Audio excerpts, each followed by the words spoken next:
కార్యక్రమమును వీక్షిస్తున్న మీ అందరికీ యేసుక్రీస్తు నామమున వందనములు. జీసస్ కేర్స్ మినిస్ట్రీస్ వారి యేసే నా ఆదరణ అను కార్యక్రమునకు స్వాగతము. ఇప్పుడు మా నాన్నగారు పాస్టర్ వై మోహన్ రావు గారు దైవ సందేశం అందించెదరు. ప్రభునందు ప్రియులారా, ఈ టీవీ కార్యక్రమం ద్వారా దేవుని యొక్క వాక్యాన్ని పంచుకోవడానికి దేవుడు ఇచ్చినటువంటి సదవకాశాన్ని బట్టి మొదటగా దేవునికి ఎన్నో వందనాలు చెల్లించుకుంటున్నాం. First I am so thankful to God given this great opportunity to God and share this word of God before you. దేవుని యొక్క వాక్యాన్ని చదువుకునే ముందు చిన్న ప్రార్థన చేసుకుందారు ప్రియులారా. అందరూ తలలు వంచి కళ్ళు మూసుకొనవలసిందిగా కోరుచున్నాను. ప్రేమ కలిగిన మా యేసయ్య, మీ పరిశుద్ధమైన పాదములకు స్తుతులు స్తోత్రములు చెల్లించుకుంటున్నాను నాయన. ఇంతవరకు నన్ను మీ ప్రియబిడ్డలందరినీ కూడా క్షేమకరంగా ఉంచినందుకు మీకే కోటాను కోట్ల స్తుతులు స్తోత్రాలు చెల్లించుకుంటున్నాను.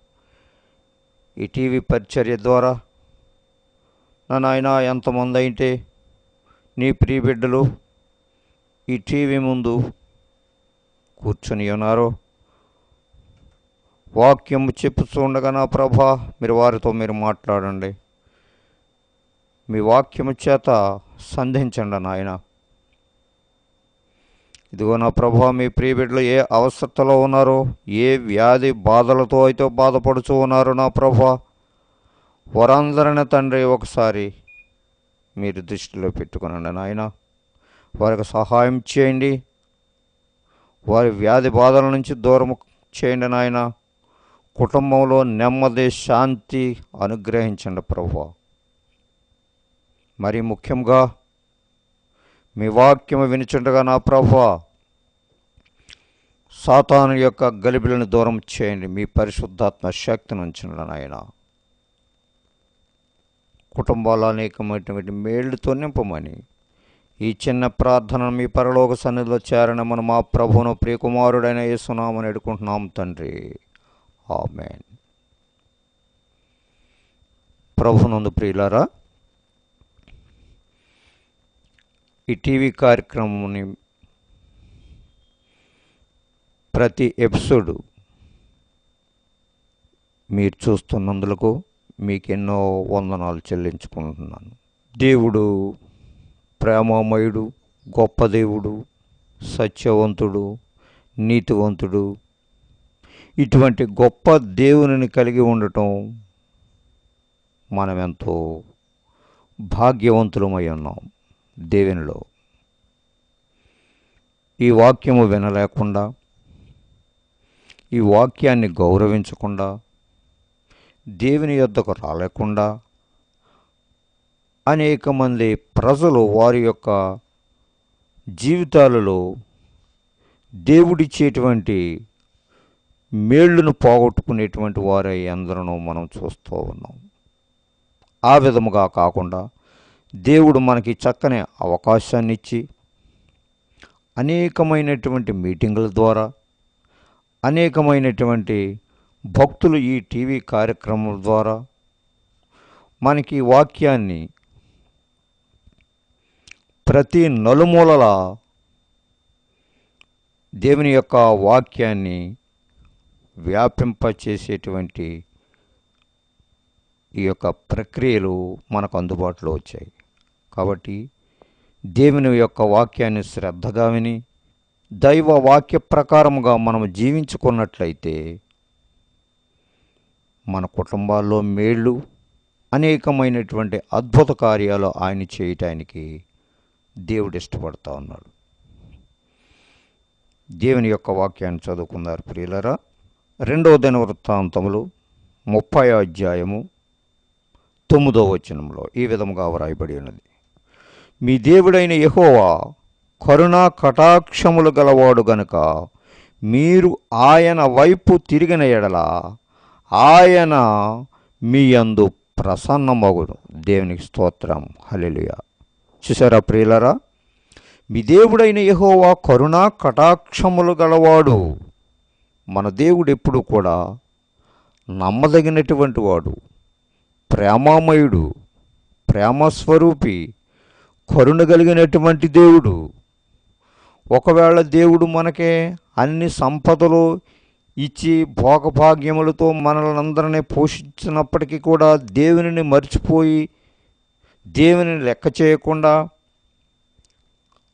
ఆయన వాక్యాన్ని వినకుండా, ఆయనకు స్థానము ఇవ్వకుండా ఉండేటువంటి ప్రజలు అనేక మంది లేకపోలేరు.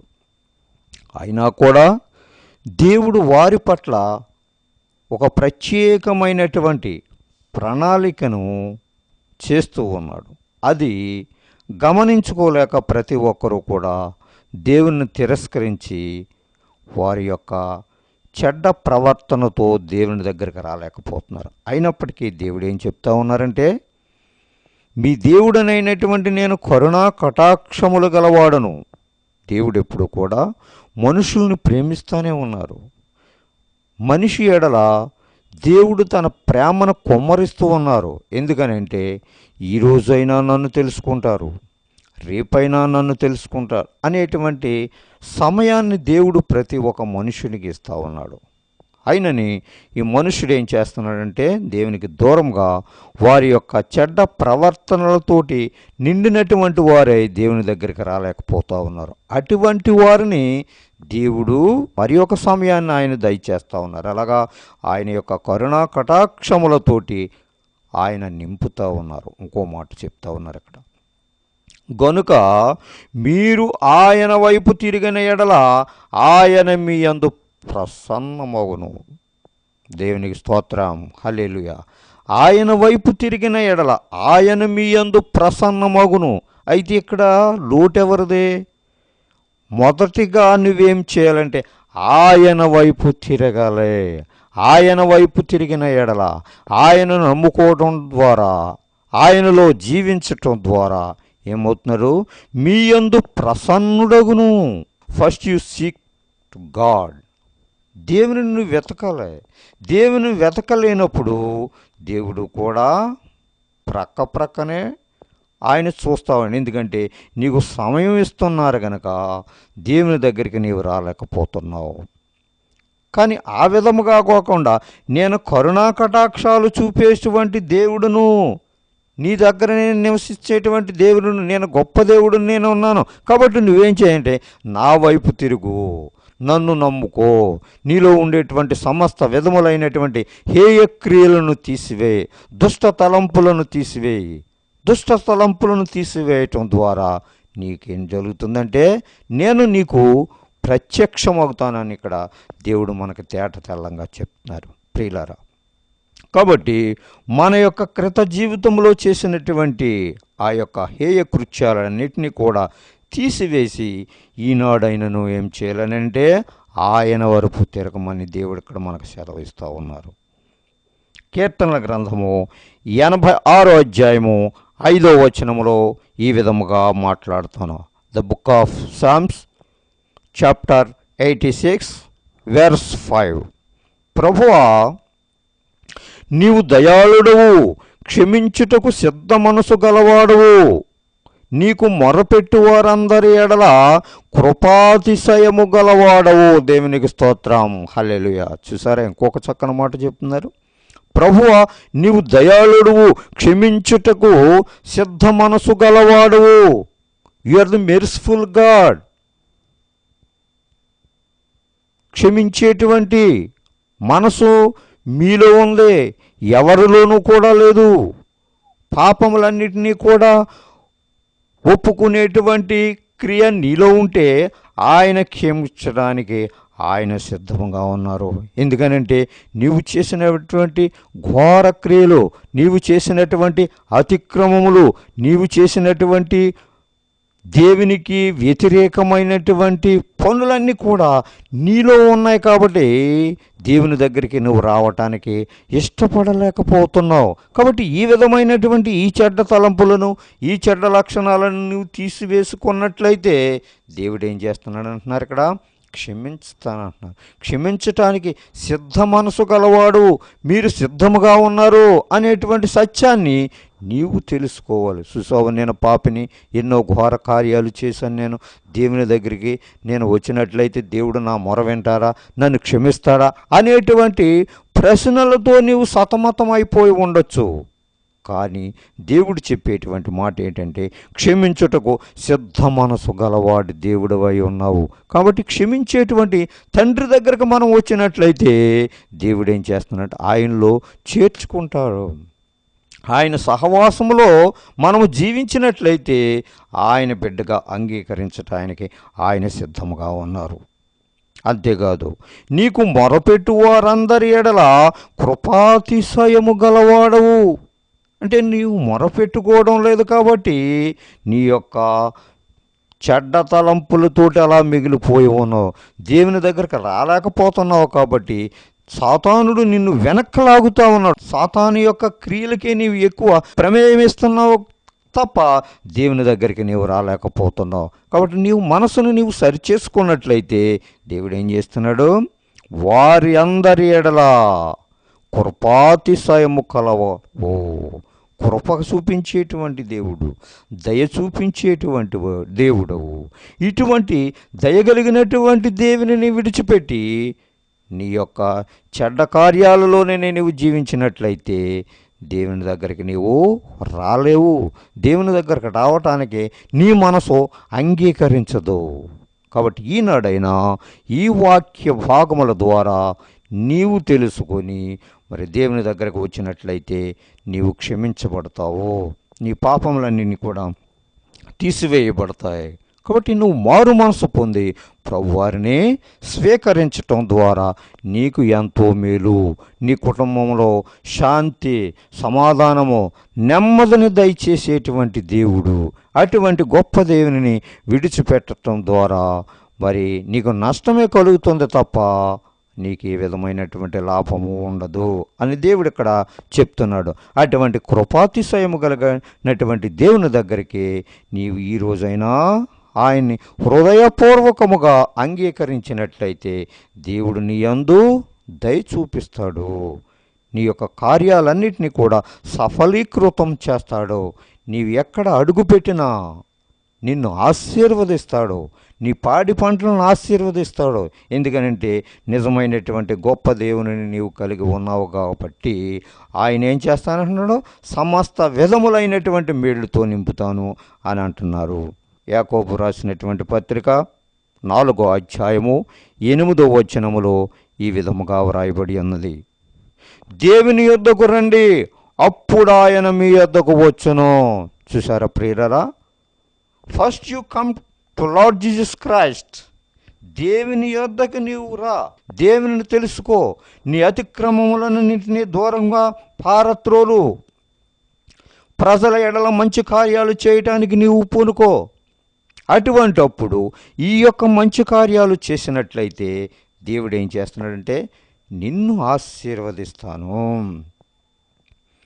దేవుని యొద్దకు రండి, మొదటగా నీవు దేవుని తెలుసుకో, నీ యొక్క హే క్రియలన్నింటినీ తీసివేయి. అటువంటి పని నీవు చేసినప్పుడు ఏమంటున్నారు తర్వాత, అప్పుడు ఆయన మీ యొద్దకు వచ్చును. నీవు దేవుని దగ్గరికి వచ్చినట్లయితే, దేవుని నమ్ముకున్నట్లయితే, నీ యొక్క పాపక్రియలన్నీ దేవుని ముందు ఒప్పుకున్నట్లయితే తర్వాత నేను మీ దగ్గరకు వస్తానని సెలవిస్తున్నారు. ఎంత గొప్ప మాట. అయితే దేవుడు నీకు కనపడటం లేదంటే, దేవుడు నీకు ప్రత్యక్షం అవటం లేదంటే, దేవుడు నీకు తగినటువంటి ప్రశ్నకు సమాధానాలు ఇవ్వకపోవటం లేదని అంటే నువ్వేం చేస్తున్నావంటే దేవుని దగ్గరికి వెళ్ళలేకపోతున్నావు. అందుకనే నీవు అనుకునేటువంటి కార్యాలేమి కూడా నీవు సాధించలేకపోతున్నావు. ఈ వాక్యం ద్వారా చూసుకున్నట్లయితే ముందేం చెప్తున్నారంటే, దేవుని యొద్దకు రండి, అప్పుడు ఆయన మీ యొద్దకు వచ్చును. దేవుని దగ్గరికి వచ్చినట్లయితే దేవుడు నీవు చేసినటువంటి ఆ యొక్క మంచి క్రియలకు ప్రతిఫలముగా ఆయన నీకు సమాధానము దయచేస్తారు. ఇంకో మాట, కీర్తనల గ్రంథము 145:18 వచనములో ఈ విధముగా చెప్తా ఉన్నారు, తనకు మొరపెట్టు వారందరికీ తనకు నిజముగా మొరపెట్టు వారందరికీ యెహోవా సమీపముగా ఉన్నాడు. చూసారా ప్రియులారా, ఎంత చక్కగా ఎంత తేటతెల్లముగా మనతో దేవుడు మాట్లాడుతున్నారు. తనకు మొరపెట్టు వారందరికీ, తనకు నిజముగా మొరపెట్టు వారందరికీ. చూసారా, రెండు రకాలైనటువంటి మొరలు, రెండు రకాలైనటువంటి అప్పీల్స్ ఇక్కడ మనకి కనపడతా ఉన్నాయి. తనకు మొరపెట్టు వారందరికీ ఏదో రకంగా కొందరు ఏం చేస్తారంటే, తండ్రి నాయన మాకు కావలసినటువంటి ఆ ఈవులన్నింటినీ కూడా మీరు ప్రసాదించారు, మాకు ఈ భోగభాగ్యాలతోటి మేము చక్కగా జీవించగలుగుతున్నామంటే ఇదంతా కూడా మీరు ఇచ్చినటువంటి కృప. ఏదో ఎవరికి తోచినటువంటి ప్రార్థన వాళ్ళు చేస్తూ ఉంటారు. అయితే ఇక్కడ ఏం చెప్తా ఉన్నారంటే, తనకు మొరపెట్టు వారందరికీ ఒకటే, రెండోది తనకు నిజముగా మొరపెట్టు వారందరికీ యెహోవా సమీపముగా ఉన్నాడు. నిజముగా మొరపెట్టడం అంటే హృదయపూర్వకముగా, హృదయములో నుంచి, ఆ బాధలో నుంచి, ఆ వేదనాకరమైనటువంటి ప్రార్థన. చూసారా, మనం కొందరిని పరిశీలన చేసినట్లయితే ఏదో జ్వరంతో కానీ, ఏదో రకమైనటువంటి వ్యాధితో కానీ హాస్పిటల్లో ఉండొచ్చు అనుకోండి. అయితే అతనిని మనం పరామర్శించడానికి వెళ్ళినప్పుడు ఏయో కొన్ని మాటలు మనం చెప్తూ ఉంటాం. పాస్టర్లు, దైవ సేవకులైనటువంటి వారు ప్రార్థనలు చేస్తూ ఉంటారు, మంచి పని అది. కానీ ఆ బెడ్ మీద ఉండేటువంటి పేషెంట్ యొక్క మొర ఎలా ఉంటుందంటే ఎంత అంతగా ఉండదు.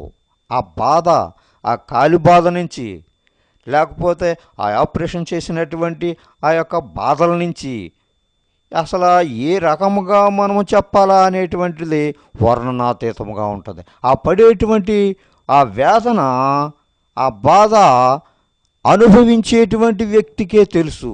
కాబట్టి ఆయన ప్రార్థన చేశాడని అంటే, ఆ పేషెంట్ ప్రార్థన ఎలా ఉంటుందని అంటే హృదయపూర్వకముగా, నిజమైనటువంటి మొర. నా బాధను ఎప్పుడు తీసేస్తావు ప్రభువా? ఈ రకమైనటువంటి స్థితిలో ఉన్నాను, ఈ రకమైనటువంటి ఇబ్బందుల్లో ఉన్నాను, తట్టుకోలేనటువంటి శ్రమలలో ఉన్నాను, కన్నీటిమయమైపోయినటువంటి జీవితంలో ఉన్నాను అనేటువంటి వేదన హృదయపూర్వకంగా వస్తుంది. ఏంటంటే ఆ బాధను అనుభవించేటువంటి వ్యక్తికి. కాబట్టి అటువంటి వారందరికీ యెహోవా సమీపముగా ఉన్నాడు. నీ మొరనే ఆయన వినకుండా ఉండడు, నీ బాధనే ఆయన తీసివేయకుండా ఉండడు. మొదట నువ్వేం చేయాలనంటే ఆయనకి హృదయపూర్వకముగా, నిజముగా మొరపెట్టు వారందరికీ ఆయన సమీపముగా ఉన్నాడు. ఆయన దగ్గరికి వస్తావు. నిన్ను బాధ పెట్టడం ఆయనకి ఇష్టం లేదు. ఎందుకనంటే నీవు నిజమైనటువంటి కుమారుడుగా, నిజమైనటువంటి కుమార్తెవుగా మరి నీ దేవునిలో నివసిస్తున్నావు. కాబట్టి దేవుడు ఏం చేస్తాడో నిన్ను ఆదుకుంటానంటున్నాడో. ఫస్ట్ నువ్వేం చేయాలి? దేవుని యొద్దకు రండి, అప్పుడు ఆయన మీ యొద్దకు వచ్చును.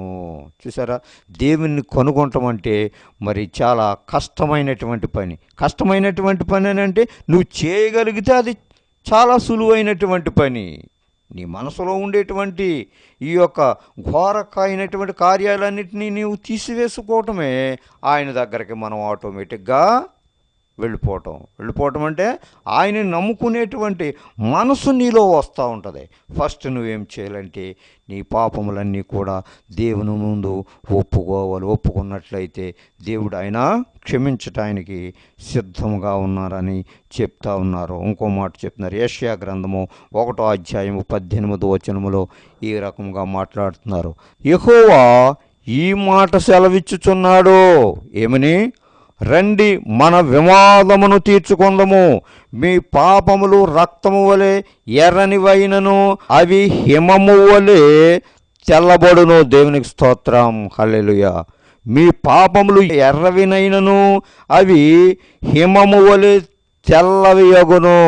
నువ్వే ఘోర కార్యాలు చేసినా, ఏ విధమైనటువంటి పాపములో మునిగిపోయి ఉన్నా దేవుని యొద్దకు వచ్చినట్లయితే అవేం చేస్తానంటున్నాడో హిమము వలె తెల్లబడును. ప్రశస్తముగా మారిపోతావు. పరిశుద్ధాత్మ శక్తితో నీవు నిండుకుని ఉంటావు. ఎందుకనంటే నీవు దేవుని ఎడల దేవునిలో నమ్మకముగా జీవిస్తున్నావు కాబట్టి, దేవునిలో మంచి ప్రవర్తన కలిగి ఉంటున్నావు కాబట్టి దేవుడు ఏం చేస్తున్నాడు, నీ పాపములన్నిటినీ కూడా తీసివేయటానికి ఆయన సిద్ధంగా ఉన్నారు. ఫస్ట్ నువ్వేం చేయాలంటే దేవుని తెలుసుకోవడానికి ప్రయత్నం చేయాలి. దేవుని యొద్దకు రావటానికి సిద్ధపడి ఉండాలి. అలా వచ్చి దేవుని ఎదుట నీ పాపములన్నింటినీ కూడా ఒప్పుకున్నట్లయితే ఆయన ఏం చేస్తారు, నీ పాపములు ఎర్రవి అయినను, క్షమించలేనటువంటి పాపములు నువ్వు చేసినా కానీ అవి ఏం చేస్తున్నారంటే హిమము వలె తెల్లబరుస్తాను. అంటే నీ జీవితాన్ని ప్రశస్తమయముగా చేస్తాను. నీవనుకునేటువంటి కోరికలన్నిటినీ కూడా నేను నెరవేరుస్తాను. అందుకు నేను సిద్ధమై ఉండేటువంటి దేవుడును. ఇటువంటి దేవుడును నువ్వు పోగొట్టుకుంటే నీ జీవితంలో ఏమి కూడా సాధించలేవు ప్రియులారా. అట్టి కృప దేవుడు మనందరికీ కూడా దయచేయునుగాక. రోమేలకు రాసిన పత్రిక 12వ అధ్యాయము 3వ వచనం నుంచి 10వ వచనం వరకు ఇలా రాయబడి ఉన్నది. తన్ను తాను ఎంచుకొన తగిన దానికంటే ఎక్కువగా ఎంచుకొనక దేవుడు ఒక్కొక్కనికి విభజించి ఇచ్చిన విశ్వాస పరిమాణ ప్రకారము తాను స్వస్థ బుద్ధి గలవాడొకటకై తగిన రీతిగా తన్ను ఎంచుకొనవలనని నాకు అనుగ్రహింపబడిన కృపను బట్టి మీలోనున్న ప్రతివానితోనూ చెప్పుచున్నాను. ఒక్క శరీరములో మనకు అనేక అవయవములుండినను ఈ అవయవములన్నింటికీ ఒక్కటే పని ఎలాగూ ఉండదో అలాగే అనేకులమైన మనము క్రీస్తులో ఒక్క శరీరముగా ఉండి ఒకనికొకరము ప్రత్యేకముగా అవయవములమై ఉన్నాము. మనకు అనుగ్రహింపబడిన కృప చొప్పున వేర్వేరు కృపావరములు కలిగిన వారమై ఉన్నాము గనుక ప్రవచన వరమైతే విశ్వాస పరిమాణము చొప్పున ప్రవచింతము, పరిచర్య అయితే పరిచర్యలోను, బోధించువాడైతే బోధించుటలోను, హెచ్చరించువాడైతే హెచ్చరించుటలోను పని కలిగి ఇందుము. పంచిపెట్టువాడు శుద్ధ మనసుతోనూ, పై విచారణ చేయువాడు జాగ్రత్తతోనూ, కరుణించువాడు సంతోషముతోనూ పని జరిగింపవలెను. మీ ప్రేమ నిష్కపటమైనదై ఉండవలెను. చెడ్డదానిని అసహించుకొని మంచిదానిని హత్తుకొని ఉండుడి. చిన్న ప్రార్థన చేసుకుందాం. అందరూ కళ్ళు మూసుకోనండి. ప్రేమ కలిగిన మా యేసయ్య, మీ పరిశుద్ధమైన పాదములకు స్తుతులు స్తోత్రములు చెల్లించుకుంటున్నాం తండ్రి. ఇదిగో నా ప్రభు, ఇంతవరకు మీ వాక్యము ద్వారా మీ ప్రియబిడ్డలతో మాట్లాడి ఉన్నారు నాయన. ఎవరైతే మీకు దూరంగా జీవిస్తూ ఉన్నారో నా ప్రభ, ఈ వాక్యము ద్వారా వారిని సంధించిన ప్రభ, మీ వైపు తిప్పుకుని నా తండ్రి వారి యొక్క పాపములన్నింటినీ కూడా క్షమించిన ప్రభ, మీలో నివసించడానికి జీవించటానికి నా ప్రభ మీ కృపను దయచేయండి. ఇదిగో నా ప్రభా, నీ ప్రియబిడ్డలు టీవీ ముందు కూర్చుని వాక్యాన్ని శ్రద్ధగా వింటున్న సమయంలో నా ప్రభా సాతానుడి యొక్క గలిబిలను దూరం చేయండి నాయన. మీ పరిశుద్ధాత్మ శక్తితో మీ ప్రియబిడ్డలను నింపండి. వారి కుటుంబాల్లో శాంతి సమాధానము దయచేయండి నాయన. మరి ఎక్కువగా నా ప్రభా మీ వాక్య భాగములు విని వాటి ప్రకారముగా జీవించుకునేటువంటి భాగ్యాన్ని మీ ప్రియబిడ్డలకు దయచేయమని ఈ చిన్ని ప్రార్థన పరలోకంలో చేరనమున మా ప్రభును ప్రియకుమారుడైన యేసునామమున వేడుకుంటున్నాం తండ్రి. ఆమేన్. God bless you all. మీ అందరికీ వందనాలండి.